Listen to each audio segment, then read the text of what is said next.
اور سونے کی اور ہے، صاف کریں گے سونا بنے گا. تو وہ اورس تو اپنی جگہ پر مستقل ہے، ان کو آپ چینج نہیں کر سکتے. اسی طرح انسانوں کی افتاد طبع، انسانوں کا مزاج یہ اللہ نے بنایا ہوتا ہے. اس کو قرآن مجید میں ایک جگہ شاکلہ کہا گیا ہے. قل کل یعمل علی شاکلتہ. شاکلہ کسے کہتے ہیں؟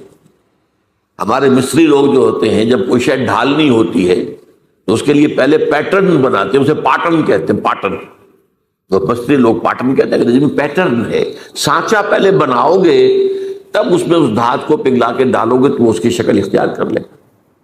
وہ سانچہ جو ہے ہر شخص کی شخصیت کا سانچہ اللہ نے علیحدہ بنایا ہے. موٹی موٹی تقسیمیں یہ ہیں. ایک تقسیم وہ ہے کہ جو باصلاحیت لوگ ہوتے ہیں، ایک ہے عام آدمی جس کے اندر کوئی خاص صلاحیت ہے ہی نہیں. ان کے بارے میں تو میں کہا کرتا ہوں کہ وہ زندگی نہیں گزارتے بلکہ زندگی انہیں گزارتی ہے. ایک تو وہ لوگ ہوتے ہیں، ان کا کوئی ہدف نہیں، کوئی مقصد نہیں، بس کھانا پینا، جو حیوانی تقاضے پورے ہو گئے، دن رات دھندے میں لگے ہوئے. آگے کوئی ہماری زندگی کا کوئی ہدف ہے، کوئی مقصد ہے، کوئی نصب العین ہے، کیا ہے، کوئی ہائر ہے، کوئی آئیڈیالوجی ہے، کوئی آدرش ہے. اس کو ہندی میں آدرش کہتے ہیں، نصب العین ہے. یہ تو ہے عوام الناس جو قرآن کی روح سے انسان کی شکل میں حیوان. لہم قلوب لا یفقہون بہا ولہم اعین لا یبصرون بہا ولہم آذان لا یسمعون بہا اولئک کالانعام بل ہم اضل. یہ تو چوپایوں کے مانند ہیں بلکہ ان سے بھی گئے گزرے ہیں، اس لیے کہ چوپایا تو پیدا ہی اس سطح پر کیا گیا ہے. اسے پیدا کیا ہے لقد خلقنا الانسان فی احسن تقویم، اور پھر یہ حیوان کی سزا پر زندگی گزار رہا ہے. تو ایک جو ان میں صلاحیت کچھ ہے، اب اس میں سے دو طرح کے لوگ نکلے. ایک وہ کہ جن کے اندر ایک نیکی اور بدی کی تمیز موجود ہے، اندر حص ہے، مورل لا جسے کانٹ کہتا ہے. جو کچھ سوچتے ہیں، غور کرتے ہیں، چیزوں کو دیکھتے ہیں تو اس سے نتیجہ اخذ کرتے ہیں. بنظر عبرہ، جیسے کہ حضور نے فرمایا میرا دیکھنا عبرت کا دیکھنا. یہ لوگ وہ ہوتے ہیں کہ جو اپنی سلیم الفطرتی کی وجہ سے اور سلیم العقلی کی وجہ سے حقائق کائنات کے قریب پہنچ جاتے ہیں. یہ صدیقین ہوتے ہیں. یہ وہ لوگ ہوتے ہیں کہ ان کے کانوں میں کسی نبی کی آواز آئے گی تو فوراً لپک کر قبول کریں، نو ہیسیٹیشن واٹس ایور. کیوں کہ وہ تو وہی کہہ رہا ہے نبی جو ان کے اپنے دل میں ہے. دیکھنا تقریر کی لذت کے جو اس نے کہا، میں نے یہ جانا کہ گویا یہی میرے دل میں تھا، اس نے تو میرے دل کی بات کی ہے. ایک وہ لوگ ہوتے ہیں کہ جن کو ان چیزوں سے دلچسپی نہیں، کھیل کود، یہ وہ بھاگ دوڑ، کشتی شکار، یہ وہ اس میں لگے ہوئے. ان کے اندر کی فطرت کے اوپر ایک کرسٹ آ گیا ہوتا ہے، بہت سخت قسم کا، اوپر چھلکا کہیں کیا کہیں کرسٹ. تو وہ ان حقائق کی طرف توجہ نہیں ہوتی. میں نے آپ کو بتایا تھا جدید سائیکالوجی میں پہلی قسم کے لوگ انٹروورٹس کہلاتے ہیں، دوسرے ایکسٹروورٹس کہلاتے ہیں. تو ان کو حقائق کی طرف دلچسپی نہیں، بظاہر سے دلچسپی ہے بس. یہ وہ لوگ ہوتے ہیں کہ جن کا یہ کرسٹ کسی جذباتی بات سے پھٹتا ہے. جیسے حمزہ کی مثال دی میں نے آپ کو. کنیس نے کہا کہ آج تو ابو جہل نے آپ کے بھتیجے کے ساتھ بہت برا سلوک کیا. اب 6 سال گزر گئے تھے، بھتیجے کی بات پر کبھی توجہ ہی نہیں کی. بھتیجا کہہ کیا رہا ہے یہ؟ حالانکہ انتہائی محبوب بھتیجا، انتہائی محبوب. بس اس کہنے کے اوپر گھر میں داخل نہیں ہوئے، سیدھے گئے، کمان ماری ہے دے کر ابو جہل کے سر پر کہ تم نے میرے بھتیجے کے ساتھ یہ سلوک کیا. اور فوراً کہ اچھا میں اس پر ایمان لایا، آؤ کرو مقابلہ. یہ اسلام کی کیفیت تھی، یہ حضرت عمر کی تھی. انہوں نے اپنی بہن میں جو عظیمت دیکھی کہ عمر چاہے ہمیں ہلاک کر دو، اب ہم اس دین کو چھوڑنے والے نہیں. چونک کر کھڑا ہو گیا. عمر یہ کیا ہے؟ یہ صنف نازک میں یہ عظیمت. تو یہ تو ہم گفتگو کر چکے ہیں. آج میں ایک اور اعتبار سے بات کر رہا ہوں. وہ یہ جو آیات میں نے آج پڑھی ہیں، ان میں انسانیت شناسی کا ایک اور پہلو سامنے آتا ہے، انسانوں کی شخصیتوں کی مختلف افتاد. اس میں میں خاص طور پر ذکر کروں گا، مولانا مودودی نے اپنے تفہیم القرآن کے مقدمے میں بڑی اہم بات کہی، بہت اہم بات کہی. کہ قرآن مجید ایسی کتاب نہیں ہے جسے کوئی شخص اپنے اسٹڈی روم میں یا ڈرائنگ روم میں آرام سے بیٹھا ہوا وہ پڑھتا رہے، سمجھتا رہے، ڈکشنری دیکھ لی، یہ دیکھ لیا۔ یہ مینول آف ریولیوشن ہے،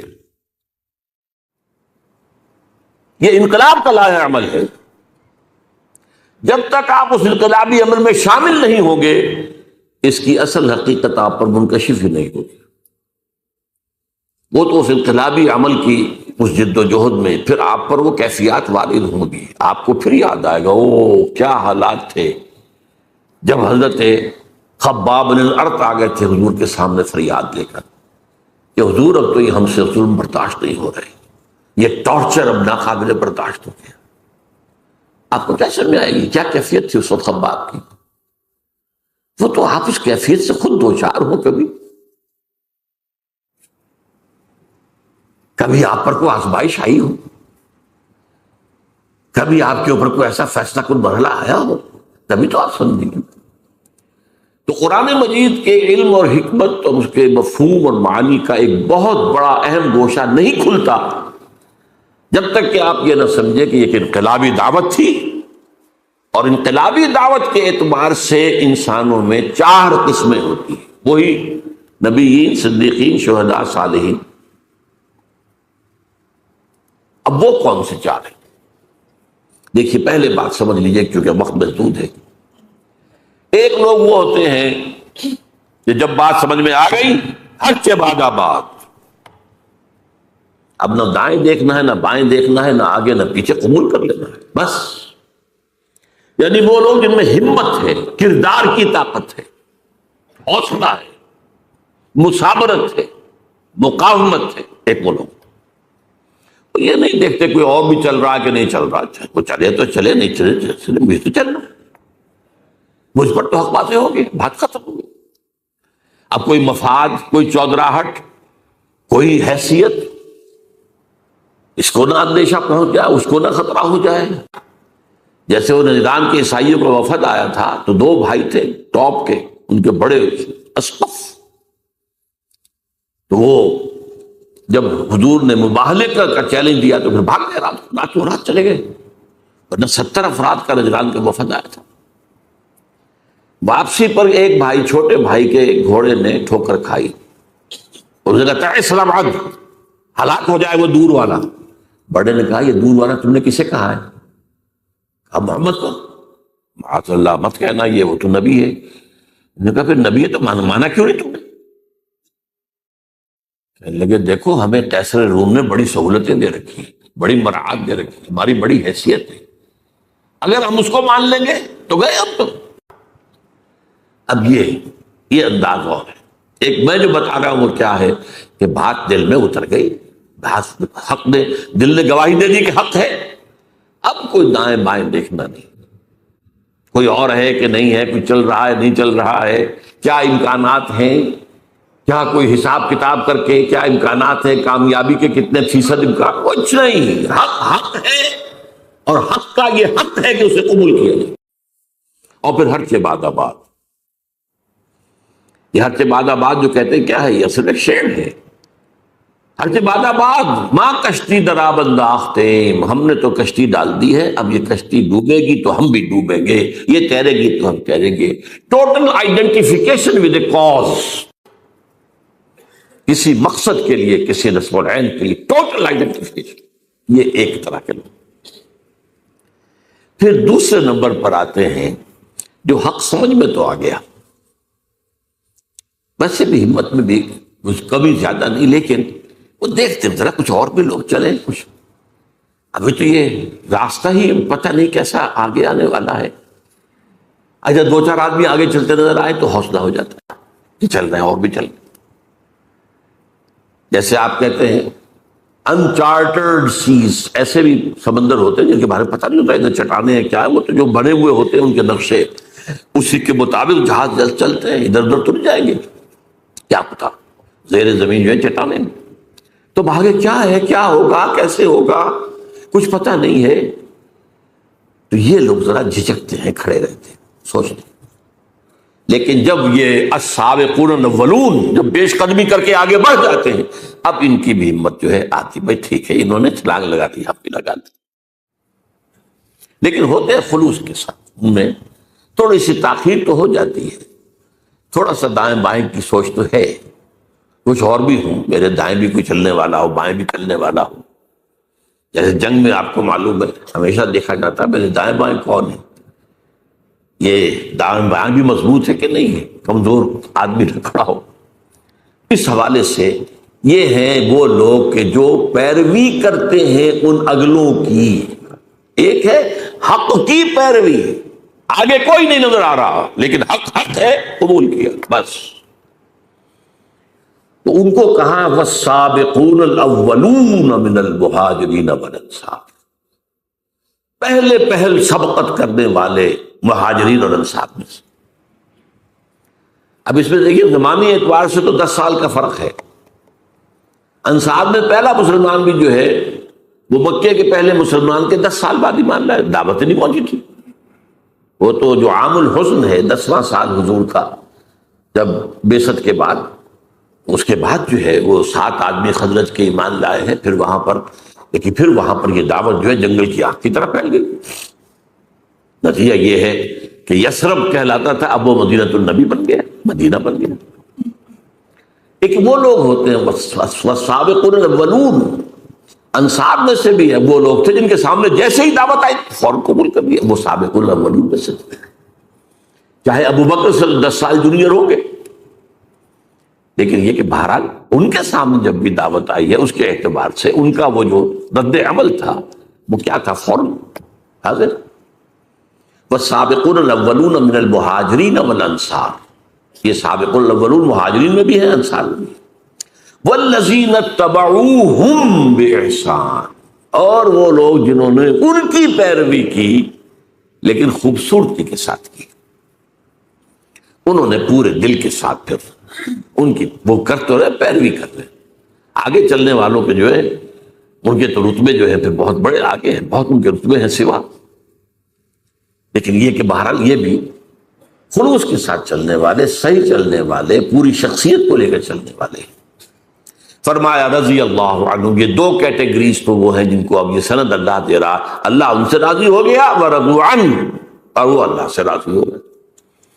اللہ سے راضی ہو جانا اس دنیا میں بھی، راضی برضائے رب، جو بھی آ رہا ہے اس پر راضی رہنا، اور ایک آخرت میں اللہ راضی کر دے گا انہیں، رضی اللہ عنہم وارضاہم اجمعین، اللہ تعالیٰ ان سے راضی ہو جائے، انہیں راضی کر دے قیامت کے دن۔ رضی اللہ عنہ ورضوا عنہ وعد لهم جنات تجری من تحت الانہار خالدین فیہا ابدا، اور ان کے لیے اس نے ایسے باغات تیار کیے ہیں جن کے نیچے نہریں بہتی ہوں گی، جن میں وہ ہمیشہ ہمیش رہیں گے۔ ذالک الفوز العظیم، یہ بہت بڑی کامیابی۔ اب اگر اس وقت آپ کے دل سے دعا نہ نکلے تو یہ بڑی بدنصیبی ہوگی۔ اللہم ربنا اجعلنا منہم، اے اللہ ہمیں بھی اس مقدس گروہ میں شامل ہونے کی توفیق، کہ جیسے ہی حق واضح ہو جائے فوراً قبول کریں، پھر کوئی پس و پیش نہ ہو، پھر جسے آپ کہتے ہیں ڈریگنگ آف دی فیٹ، یہ نہ ہو۔ اب تیسری بات آئی ہے، وَمِمَّنْ حَوْلَكُمْ مِنَ الْأَعْرَابِ مُنَافِقُونَ، ارے مسلمانوں تمہارے ارد گرد جو لوگ ہیں اعراب ان میں منافق ہیں، من اہل المدینہ، اور مدینے والوں میں بھی ہیں۔ نفاق کا مرض جو ہے اعراب میں زیادہ تھا، اس لیے کہ ان کو حضور کی تربیت اور تزکیے سے اتنا فائدہ اور تعلیم سے تو نہیں پہنچتا تھا، وہ تو کبھی آ گئے دیکھ لیا حضور کو۔ مدینے والے تو مسلسل حضور کی تعلیم، تربیت، تزکیہ اس سے مستفید ہوتے تھے، لہذا الاعراب اشد نفاقا، یہ قرآن اسی صورت میں ہے، نفاق کا مرض شدید ترین جو تھا وہ اعراب میں تھا۔ یہاں بھی فرمایا وَمِمَّنْ حَوْلَكُمْ مِنَ الْأَعْرَابِ مُنَافِقُونَ وَمِنْ أَهْلِ الْمَدِينَةِ، اہل مدینہ میں بھی موجود ہیں۔ مَرَدُوا عَلَى النِّفَاقِ، یہ نفاق پر اڑ گئے ہیں۔ یہاں ذرا سی بات سمجھ لیجئے، پہلے تو وہ بنیادی فرق شخصیت کا کیا ہے۔ عام لوگ یہ سمجھتے ہیں کہ شاید منافق کوئی ہوتا ہے یا دھوکہ دینے کے لیے مان لایا. نہیں، وہ منافق نہیں ہوتا. اصل میں ایک ہے ضعف ایمان، اس پر بات ہم بعد میں کریں گے، چوتھی کیٹیگری بعد میں آ رہی ہے. ضعف ایمان کا بھی نتیجہ نکلتا ہے بد عملی یا بے عملی یا کم عملی، اچھے کام بھی کیے برے بھی کیے. ایک یہ ہوتا ہے کہ ایک شخص نے حق کو قبول کیا اور کھلے دل سے کیا، فیس ویلیو پر قبول کیا کہ ہاں یہ صحیح ہے.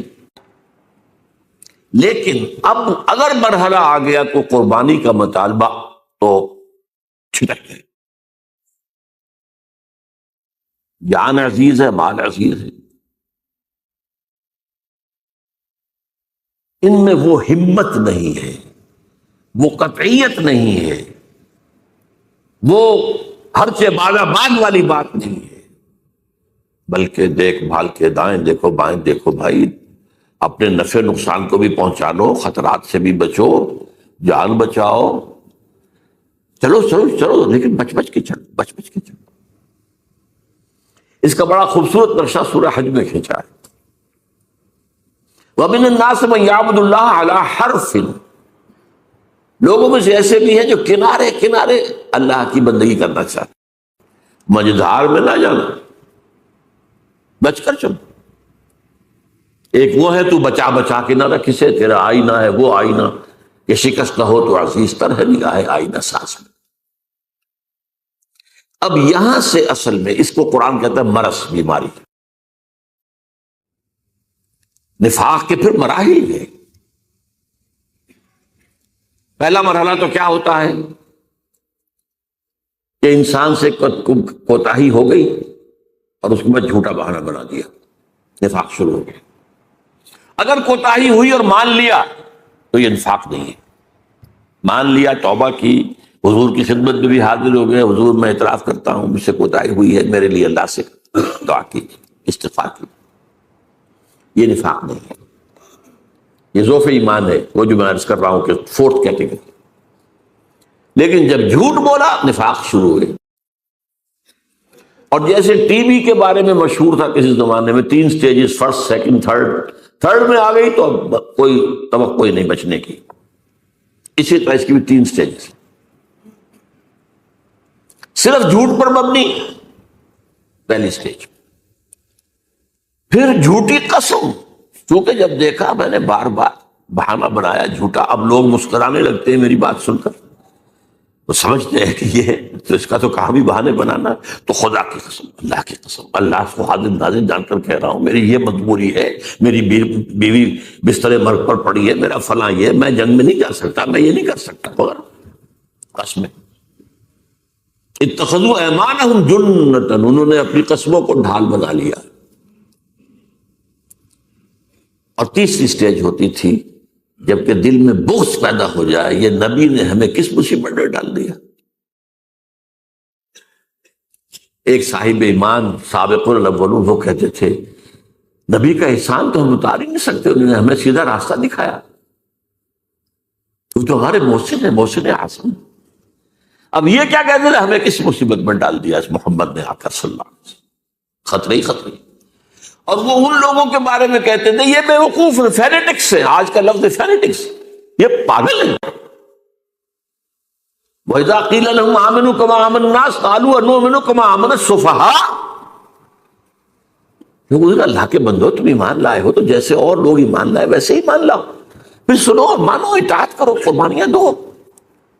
ہوگا ہم کو بے وقوف ہے کیا ہم ایمان لائے جیسے یہ بے وقوف لوگ ایمان لائے؟ یہ تو فینیٹکس ہے، یہ دیوانے ہیں، مجنون ہے، جنونی لوگ ہیں. اب نہیں، یہ ہے نفاق. اب قرآن میں جن لوگوں کی بھی نگاہ ہے بڑی تدریج کے ساتھ، سورہ بقرہ میں صرف مرض کا ذکر کیا، لفظ نفاق نہیں آیا. بیماری ہے تاکہ جو بھی ہوش میں آ سکتا ہو ہوش میں آ جائے کہ دیکھو تمہیں ٹی بی کی ہو گئی ہے انفیکشن، میں فوراً علاج کراؤ وغیرہ. اس کے بعد پھر ذرا اور آگے بڑھ کر پھر لفظ منافق آیا سورہ آل عمران میں. غزوہ احد کے موقع پر چونکہ اس کا ظہور ہو گیا، 300 کو لے کر عبداللہ ابن ابی واپس چلا گیا میدان جنگ سے. تو لفظ منافق پہلی دفعہ ہے. پھر سورہ نساء میں کھل کر آیا اور فائنل سورج جو ہے سورہ توبہ ہے. پھر یہ کہ لفظ عام کیا گیا لیکن ایک پردہ پڑا رہنے دیا گیا, کسی کو شخصاً منافق نہیں کہا گیا. یہ بیماریاں ہیں, یہ کمزوریاں ہیں, ان کی یہ علامات ہیں, ان کا یہ طرز عمل ہے, تاکہ جو بھی ہوش میں آ سکتا ہوش میں آ جائے. منافق کہہ کر ابھی ان پر لیبل نہیں لگایا گیا. یہ مرض پھر اپنی پوری انتہا کو پہنچا ہے. یہ جو آخری دور ہے غزوہ تبوک کا موقع ہے, سخت ترین آزمائش تھی. اس کے بعد سے اس لیے لفظ یہاں آیا ہے مردوا علی النفاق, یہ نفاق پر اڑ گئے ہیں. انہیں بار بار تنبیہ کی گئی ہے, بار بار تنبیہ کی گئی ہے, ہوش میں آ جاؤ, ایمان لاؤ, صحیح طریقے پر ایمان لاؤ اور اپنے اس نفاق کا پردہ چاک کر دو. ان المنافقین فی الدرک الاسفل من النار, منافقین تو آگ کے سب سے نچلے طبقے کے اندر ہوں گے, جہنم کے اندر. ہر طرح کی جس کو کہا جا سکے تعلیم اور ترغیب اس کے حوالے سے, لیکن جب لا علاج ہو گئے اور تھرڈ سٹیج کو پہنچ گئے, اب اس وقت 4 کام کیے حضور نے جو پہلے کبھی نہیں کیے تھے. غزوہ تبوک سے واپسی پر سب سے پہلے آپ نے وہ مسجد زرار کے نام سے جو انہوں نے اڈا بنایا تھا اپنا, اسے جا کر آگ لگا دی. اس سے پہلے حضور نے ایک مصلحت کو سامنے رکھا کہ یہ منافقین اوس اور خزرج میں سے ہیں, کوئی قبائلی عصبیت بھڑک اٹھتی ہے اگر ان کے خلاف اگر ہم نے کوئی اقدام کیا. ابھی وہ قبائلی عصبیت لوگوں کے دلوں سے بالکل نکلی نہیں ہے. جو سردار تھا منافقین کا ابی, عبداللہ ابن ابی, وہ خزرج کا سردار تھا اور اسے بادشاہ بنانے کا فیصلہ ہو گیا تھا. تاج تیار ہو چکا تھا سونے کا, آج پوشی باقی تھی کہ حضور تشریف لیا, بے تاج بادشاہ آ گیا تو اس کا تو سارے خواب درہم برہم ہو گئے. تو بدترین منافق وہی تھا, اسے بھی کبھی منافق نہیں کہا. اس کے بھی جنازے کی نماز پڑھا دی, بلکہ اس کے لیے اپنا کرتا بھی دے دیا, اس لیے کہ اس کا بیٹا جو تھا عبداللہ ابن ابی بہت نیک صالح نوجوان تھا. وہ آیا ہے کہ میرے والد کا انتقال ہو گیا, حضور اپنا کرتا عنایت فرما دیں, میں اس میں اس کو کفن دے دوں. آپ نے کرتا دے دیا. حضرت عمر نے کہا ابھی کیا کر رہے ہیں اس منافقین کے سردار کو؟ فرمایا عمر میرا کرتا اس کو اللہ کے عذاب سے نہیں بچا سکتا. ہم پتہ نہیں کیا کیا چیزیں تبرک بنا کر اپنے پاس رکھ سکتے. یہ تبرک میرے ساتھ میرے کفن میں رکھ دینا. حضور کے کرتے سے زیادہ تبرک والی شے کوئی ہو سکتی تھی؟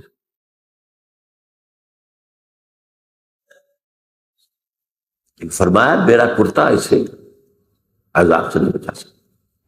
12 پہلا کام آپ نے یہ کیا, اڈا ان کا جا کے جلا دیا.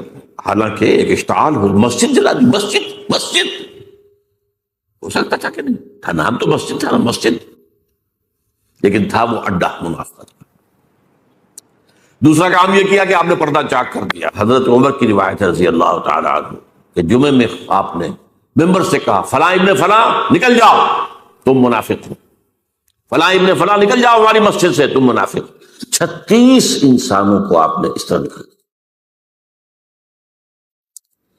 تیسری بات یہ کی گئی قرآن مجید اسی سورۃ توبہ میں فرمایا گیا کہ اب آپ آئندہ ان میں سے کسی کی نماز جنازہ نہیں پڑھیں گے اور نہ کسی کی قبر پر کھڑے ہوں. اب آخر اور وہ چیز کر دی جس کو میں نے بعد میں پڑھا, 2 آیتیں ہیں. منافقین کا ایک طرز عمل یہ ہوتا تھا کہ اگر کوئی جہاد کا قتال کا معاملہ آیا ہے, یہ ہم سے چندہ لے لیجیے, ہم انفاق کرنے کو حاضر ہیں, اور حضور قبول کر لیا کرتے تھے. اب وہ بھی بند کر دیا گیا. کہہ دیا گیا انفقوا طوعا او کرہا, اے نبی منافقین سے کہہ دیجیے چاہے خوش دلی سے خرچ کرو, انفاق کرو, چاہے مجبوری کو, لن یتقبل منکم, اب یہ قبول نہیں کیا جائے گا. ان کے کوئی چندہ, ان کا کوئی ڈونیشن, ان کا کوئی جو ہے صدقہ آپ نہ لیجیے. انکم کنتم قوما فاسقین, تم یقیناً فاسق لوگ ہو. وما منعهم ان تقبل منهم نفقاتهم الا انهم كفروا بالله, اور نہیں محروم کیا انہیں اس بات سے کہ ان کے نفقات, ان کا انفاق قبول کیا جاتا, مگر اس نے کہ وہ اللہ سے کفر کر چکے ہیں. یہ نفاق جب اس سٹیج کو پہنچ گیا تو کفر ہو چکا ہے. اگرچہ کفر ابھی چھپا ہوا کفر ہے، ظاہر نہیں ہے، وہ کفر نہیں ہے جس پر مرتد کہہ لیا جائے، وہ نہیں ہے۔ اس کی مثال میں دیا کرتا ہوں کہ کہیں شہتیر لکڑی کے جو ہوتے تھے، اب تو خیرار شیشے کا زمانہ ہے، تو وہ جو دیمک لگتی ہے وہ اندر ہی اندر چاٹتی رہتی ہے، اندر ہی اندر، لیکن اوپر ایک تختہ رہنے دیتی ہے۔ اتنا ہوش اس انسیکٹ کو بھی اللہ نے دے رکھا ہے، اگر ظاہر ہو گیا تو یہ ہمارا فارم جو ہے یہاں پاچا کر دے گی، اندر کھوکھلا کھوکھلا اچانک بیٹھے گا، جب شیطان جب گرے گا بڑھو تو اس کو تو دیمک کھا گئی تھی۔ تو وہ نفاق اندر ہی اندر اندر ہی اندر اندر ہی اندر ایمان کو ختم کر دیتا ہے، ایمان کفر میں بدل چکا ہے، اگرچہ یہ کفر قانونی نہیں ہے، لیکن تم اس سٹیج کو پہنچ چکے ہو کہ جو کفر کی سٹیج ہے۔ اس اعتبار سے اب 4 باتیں ہو گئی۔ ان کا مرکز جلا دیا گیا، نمبر 1، ان کا پردہ چاک کیا گیا، بہت سو کا، سب کا نہیں، بہت سو کا، جو ان میں اہم تر ہوگی۔ حضور کو روک دیا گیا، آئندہ آپ ان میں سے کسی کی جنازے کی نماز نہیں پڑھائیں گے، اور نہ ہی ان کی قبر پر کھڑے ہوں گے، اور ان کا کوئی صدقہ، کوئی انفاق قبول نہیں۔ یہ ہو گیا تیسری جو کیٹیگری تھی۔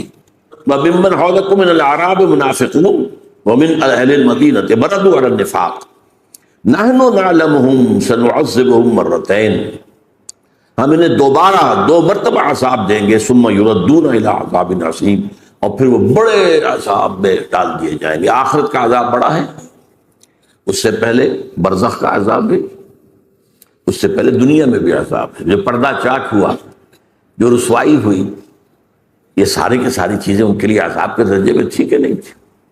اب چوتھی بات آ رہی ہے، وہ آخرون، یہ اصل میں 2 انتہائی چیزیں تو آ چکی ہیں، 2 اوپر، السابقون الاولون من المہاجرین والانصار، سب سے نیچے منافقین، درمیان میں ایک طبقہ ہے۔ وآخرون اعترفوا بذنوبہم، اور کچھ لوگ وہ ہیں جو اپنے گناہوں کا اعتراف کرتے، اپنی کوتاہی کا۔ جب حضور واپس آئے ہیں اور آپ نے جواب طلبی کی ہے، کیونکہ اس لیے کہ غزوہ تبوک میں نفیر عام تھی، ہر صاحب ایمان کے لیے جانا لازم، اس سے پہلے کبھی نہیں تھی، چوائس پر ہوتا تھا، جانا چاہیں جائیں، نہیں جانا جائیں، درجے ہیں جانے والوں، لیکن یہاں نفیر عام، لہذا واپسی پر آپ نے جواب طلبی کی، تم کیوں نہیں گئے، تم کیوں نہیں آئے؟ اب منافق قسم کھاتا تھا، جھوٹ بولتا تھا، انہوں نے کہا ٹھیک ہے، قرآن مجید نے بھی کہا دفع کیجئے انہیں، اعرض عنہم، اعراض کیجئے۔ آپ کو پتا تھا کہ جھوٹ بول رہا ہے، آپ سے کہیں چھپی ہونے والی بات تھی؟ وہ تو عام صاحب ایمان کے بارے میں بھی، اتقوا فراست المومن فإنہ ینظر بنور اللہ، بندہ مومن کی فراست سے ڈرو، وہ اللہ کے نور سے دیکھتا ہے۔ تو نبی کس نور سے دیکھتے تھے؟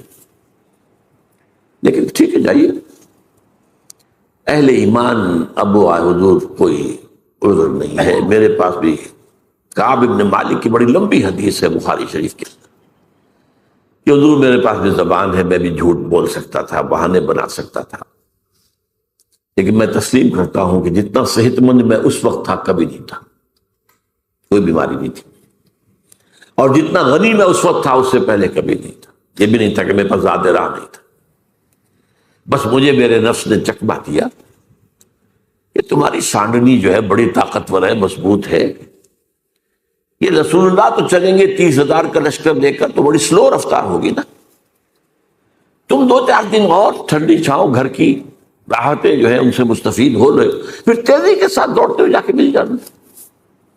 ہر روز یہی چکمہ اور نس دے رہا، میں چکمے میں آتا چلا گیا۔ ایک روز اچانک محسوس ہوا کہ اب تو میں چاہے کتنا ہی تیز چلوں آپ کو نہیں مل سکتا، بیٹھ گئے۔ انہیں پھر سزا دی گئی، بائیکاٹ کیا گیا، ان کا حکم دے گیا کہ کوئی صاحب ایمان سے بات کرے۔ یہ 3 صحابہ تھے۔ اب ان کے بارے میں جو فرمایا جا رہا ہے، یہاں سے کیٹیگری تو آپ نے سمجھ لی۔ وآخرون اعترفوا بذنوبہم خلطوا عملا صالحا وآخر سیئا، انہوں نے گڑبڑ کر لیے ہیں اپنے اندر، اچھے کام بھی برے کام۔ ظاہر بات ہے کہ اگر ایمان زیادہ مضبوط نہیں ہے تو کیا ہوگا، گناہوں کا صدور، لیکن معافی مانگے گا آدمی، استغفار کر لے گا، توبہ کر لے گا، اللہ معاف فرمانے والا ہے، لیکن رہے گا تو ایسے ہی نا، ڈاما ڈول، کبھی ادھر کبھی ادھر. تو خلطوا عملا صالحا واخر سیئا، انہوں نے خلط ملط کر دیے ہیں، نیک اعمال بھی اور برے اعمال بھی. عسى اللہ ان یتوب علیہم، امید ہے کہ اللہ ان پر عنایت فرمائے گا، ان کی توبہ قبول کر لے گا، ان کے استغفار کو شرف قبولیت عطا کر دے گا. ان اللہ غفور رحیم، یقین اللہ غفور الرحیم ہے. خذ من اموالہم صدقۃ، اے نبی ان کے اموال میں سے صدقہ قبول کر لیجئے. منافقین کا کوئی صدقہ قبول نہیں ہے، لیکن ان میں سے خذ من اموالہم صدقۃ تطہرہم بہ وتزکیہم، تطہرہم وتزکیہم بہا، یہ صدقہ جو یہ اللہ کی راہ میں دیں گے، انفاق کریں گے اور آپ اس کو قبول کر لیں گے تو ان سے تطہیر ہوگی، ان کا اندر پاک ہوگا، گناہوں کے جو اثرات ان کے باطن میں ہیں، ان کی شخصیت کے اندر، وہ اس میں سے دھل جائیں گے. اور تزکیہم، زکوٰۃ یہ ان کے لیے تزکیے کا ذریعہ بن جائے گا، اندر کی پاکی کا. وصلی علیہم، اور ان کے لیے آپ دعا بھی کیجیے. وہاں منافقین محروم ہو گئے. استغفر لہم او لا تستغفر لہم ان تستغفر لہم 70 مرۃ فلن یغفر اللہ لہم، اسی سورۃ توبہ کی آیت ہے. اس منافقت کے موضوع پر یہ چوٹی کی صورت ہے، ٹاپ کی کلائمیکس. اے نبی آپ چاہیں ان کے لیے استغفار کریں چاہے نہ کریں، آپ 70 مرتبہ بھی استغفار کریں گے تب بھی اللہ معاف نہیں کرے گا. یہ دوسری بات ہے کہ حضور کی شخصیت کا پہلو. آپ نے فرمایا اگر مجھے معلوم ہوتا کہ 70 بار سے زیادہ استغفار کرنے پر اللہ انہیں معاف کر دے گا تو میں 70 بار سے زیادہ کرتا، لیکن انداز میں یہ کہ کرنا ہے ہی نہیں. 70 مرتبہ 70,000 مرتبہ بھی کر لیں گے تو معاف نہیں کریں، لہذا میں نہیں کر سکتا اس طرح. تو فرمایا خذ من اموالہم صدقۃ تطہرہم وتزکیہم بہا، اس صدقے کے ذریعے سے تطہیر ہوتی ہے اور تزکیہ ہوتا ہے. اسی لیے جو مالی عبادت ہے اسلام میں اس کا نام زکوٰۃ ہے. کیوں؟ تزکیے سے بنائی لفظ، یہ بھی انسان کے دل کے اندر کی باطنی جو صفائی ہے اس کا ذریعہ ہے. اس لیے کہ انسان کو روگ کیا ہوتا ہے؟ جو روگ میں نے کہا تھا مرض، حب دنیا، حب مال، حب جان، یہی تو ہے. اور سب سے بڑی شے حب مال، یہ انڈیکس ہے.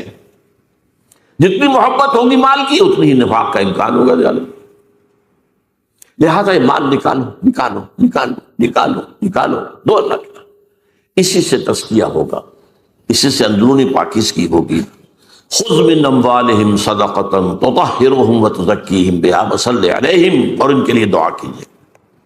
ان صلاتک سکن لہم، آپ کا ان کے حق میں دعا کرنا ان کے لیے بڑا ہی باعث تسکین ہے، سکون دینے والی شے ہے.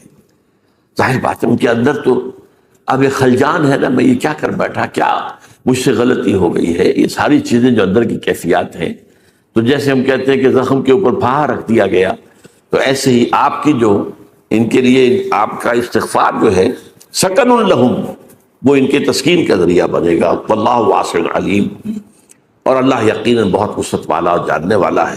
الم یعلموا ان اللہ هو یقبل التوبۃ عن عبادہ ویأخذ الصدقات، کیا یہ نہیں جانتے کہ اللہ تعالیٰ اپنے بندوں سے. السلام علیکم ورحمۃ اللہ وبرکاتہ. ہمارے اس نئے channel internal faith without music کو سبسکرائب کریں. آپ کا شکریہ.